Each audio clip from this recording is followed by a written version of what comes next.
Bonhomme. Marion Vernoux, Nicolas Duvauchel, Anna Girardot sont avec nous pour ce film présenté au Festival du film francophone d'Angoulême. Le bonheur d'être là. D'abord, je vais demander à la réalisatrice, avec ces deux comédiens formidables. Vous voulez savoir si ma vie est un enfer ou si Oui. je suis heureuse? Je suis très heureuse. C'est vrai. Ouais. Pourquoi? Parce qu'ils sont, regardez-les, ils sont extraordinaires. Ah mais moi c'est leur beauté intérieure que j'aime chez Nicolas et Anna. Non, c'est leur talent. Merci, ça fait plaisir. Non mais ça va, la plastique me plaît. Ça. Mais oui. C'est ça qui vous les a fait choisir pour ce pas avec film. Marion Vernoux, jamais. C'est ça qui T'inquiète, t'es le seul qui veut encore. C'est ça, Marion, c'est ça qui vous les a fait choisir. Quoi, leur humour, leur beauté, Ouais. leur intelligence, leur beauté talent? intérieure. Eh bien oui, c'est tout ça, c'est un petit peu tout ça. Mais je crois qu'on se choisit en fait. J'ai pas mal réfléchi à la question. Je crois qu'entre les réalisateurs et les acteurs, c'est. Je crois qu'on avait déjà tourné ensemble. Je crois aussi qu'on avait déjà je me rappelle. et que tu m'avais laissé Un souvenir Un impérissable. très mauvais souvenir. Non, très beau. Ouais. C'est vrai, un très bon Donc souvenir. c'est quand même extraordinaire, Nicolas, d'interpréter ce personnage. On va raconter évidemment un peu l'histoire, mais à qui il arrive un drame au fond, c'est-à-dire un accident, un traumatisme crânien qui va complètement transformer sa vie et transformer la vie de celle qui accompagne ses jours. Oui, il va avoir un accident. Donc c'est Marilyn, Anna Girardot, qui conduit très bien dans le film et qui va me faire avoir un accident. Et donc j'ai tapé le pare-brise au niveau du lobe frontal. Et je vais avoir ce qu'on appelle un syndrome frontal, donc qui s'appelle le syndrome invisible parce que ça ne se voit pas de l'extérieur. Et c'est le lobe frontal, c'est tout ce qui est, on va dire, qui régit l'inhibition, le comportement en société. Donc les gens disent tout ce qui leur passe par la tête et ils n'ont plus aucune inhibition en société. Donc c'est un peu il va devenir un peu comme ça ce personnage. Donc il va falloir réapprendre à vivre et les rôles vont être un peu inversés parce que moi au début je suis un peu le bonhomme, hein, le mec du couple. Hein, Anna. Voilà. Au début, hein, c'est pas le Ouais, même. ouais. Et C'est après vraiment- le bonhomme c'est elle après. Ah, c'est Voilà. vrai. Les rôles s'inversent à la fin. Ouais. C'est ça un peu l'histoire au fond. Et y compris d'ailleurs le fait qu'il va avoir une libido débordante, on va dire. Hein. Je n'ai pas trouvé ça excessif, moi, mais personnellement. Non, c'est vrai, oui. Je vous dis, c'est tout ce qui est, il va devenir hypersexuel. Donc nous, avec Marion, on a beaucoup travaillé. On a rencontré des professeurs à Garches. Mais non, c'est vrai, oui, on a beaucoup travaillé. Oui. Et voilà. Et on allait voir des professeurs. On a rencontré des gens d'associations. On a rencontré des cérébrolésés. Et on a rencontré un mec qui s'appelle Laurie Leyette, qui est responsable d'une association de cérébrolésés avec qui on a beaucoup travaillé, avec qui on a cherché le personnage. Et j'ai rencontré des gens hyper sexuels comme ça, dont un mec qui était plutôt hétéro à la base et qui il m'a même demandé de coucher avec lui un jour. Et comme il demandait un Maintenant, café. tu peux me le dire, tu as accepté ou non? Chut, je te dirai ça plus tard. Mais oui, comme il m'a demandé un café, quoi. Donc c'était assez étonnant.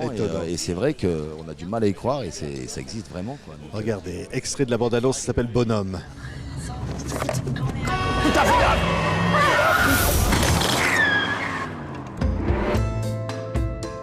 Vous m'entendez, Piotr?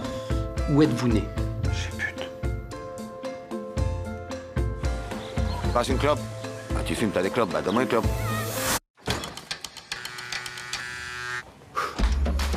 Il a tapé où? Ah, le front. Il est frontal, là. Qu'est-ce qui te fait du bien? Il faut que tu arrives à canaliser sa libido. Vous êtes devant un puzzle. Si chaque jour, à tous les deux, vous emboîtez une pièce, Bon, il sera gay. Je t'ai pédé avant. Hein? Ah, on voit ces images, on voit ces personnages. Ça donne on voit... envie. Oui, vous êtes Marilyn. Moi, je suis Marilyn. Ouais. Et Marilyn Moreau, c'est une jeune fille qui a grandi dans la banlieue de Lille, qui enchaîne les petits boulots dans une ZAC, qui a été un peu abandonnée par son père quand elle était jeune, et qui n'a pas une ambition débordante. Elle est amoureuse de son homme, elle a juste envie d'être heureuse et de vivre comme ça. Et puis finalement, il y a un accident qui va complètement chambouler sa vie, qui va complètement chambouler qui elle est et ses capacités à être. Et ça va lui arriver sur la gueule. Et au lieu de s'apitoyer sur son sort, elle va redoubler d'efforts et elle va tout faire pour que cet homme vive une vie à peu près normale et heureuse et que leur couple existe, même si c'est plus du tout le même couple, que cette histoire d'amour puisse perdurer et qu'il ne soit pas à mourir à petit feu auprès de ses parents sous médicaments. Et donc c'est une petite nana qui se transforme en bonne femme. Ouais. Voilà. Ouais. Parce qu'au fond, les deux personnages se transforment. C'est ça le film, au fond. Cette complètement. espèce de rencontre entre de destin qui frappe. Oui, et puis c'est l'inversion des rôles, on va dire. Comme je disais, voilà, c'est un peu moi le bonhomme au début, elle est un peu en demande, et puis après, bah ouais, forcément, c'est moi, je suis un peu, en fait, j'ai une expression très simple, c'est voilà, c'est un mec de 35 ans, avec un cerveau de mec de 6 ans et dans le slip un mec de 14 ans. Donc voilà, qui a des envies et qui dit tout ce qui lui passe par la tête. Et quand on lui dit non, il n'est pas content comme un enfant, quoi. Donc on en a rencontré avec Marion des gens comme ça et c'est assez surprenant. Et donc c'est comment ils vont apprendre à vivre, comment ils vont essayer de vivre leur couple. Ouais. Oui, ce qui est fort, hein, c'est que véritablement Marion, on est dans le réel là. C'est un film qui raconte une histoire puissamment vraie au fond. C'est que les personnages sont complètement authentiques. Hein. On est dans le réel, mais aussi on est dans l'idée qu'on peut se faire de Piotr. C'est-à-dire que c'est Marilyn qui regarde Piotr, mais nous, et moi la première, et je sais pas toi, on saura jamais exactement. Ça s'appelle le handicap invisible, c'est pas pour rien. Et je crois que c'est ça aussi moi qui m'a fascinée, c'est que je pense que tous autant qu'on est, on a tous un petit handicap invisible qu'on planque plus ou moins bien avec nos surmois respectifs, mais je crois que c'est ça aussi qui m'intéressait. Je sais pas, les uns vont être timides, complexés, alors quand on boite, ça se voit. Quand on a une jambe en moins, ça se voit. Et ben, quand ça se passe là-dessous, on ne le voit pas, mais je pense qu'au-delà de la réalité vraiment du traumatisme crânien qui est très mécanique et en effet les circuits sont niqués. Moi je pense qu'on a tous un peu des circuits niqués qu'on planque avec plus ou moins de talent. C'est vrai ça, Anna, on est tous un peu... On est tous un petit peu tarés, ouais, moi la première. Hein. Certains plus que d'autres, hein, je ne vais pas se mentir. Mais... Et vous Anna, interpréter donc, ce personnage, rentrer dans un tel personnage, parce que c'est une histoire très forte. Au fond, c'est une histoire on parle de vie et de mort, quoi, d'amour, de sentiments, de désir. C'est comment on entre dans un rôle comme ça? On est obligé de rentrer en fonçant tête baissée. En tout cas, pour ma part, j'avais jamais eu l'occasion de défendre un personnage de femme comme celui-là.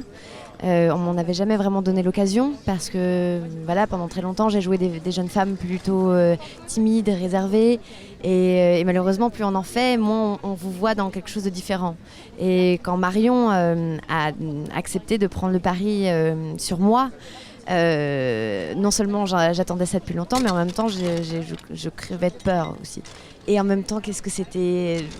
Voilà, moi j'ai retrouvé vraiment la joie d'être sur un plateau, c'est de se faire peur toute la journée, de finir épuisé et d'avoir senti qu'il y a un réalisateur ou une réalisatrice qui allait chercher cette protection qu'on se donne tous, qu'on exprime de manière complètement différente. Et Marion, on sent que chez ces acteurs, elle a envie d'aller chercher ce qu'il y a derrière. Moi j'aime vraiment ça. J'ai besoin de sortir d'un tournage vraiment... Prise de risque comme ça, d'aller pousser les frontières au cinéma. C'est chouette ça. Ça s'appelle Bonhomme. On était ravis de vous recevoir, Marion Verneau, Nicolas Duvauchal, Anna Girardot. C'est un des films présentés ici qui fait sensation au Festival du film d'Angoulême. Merci à tous les trois. Merci à vous. Merci.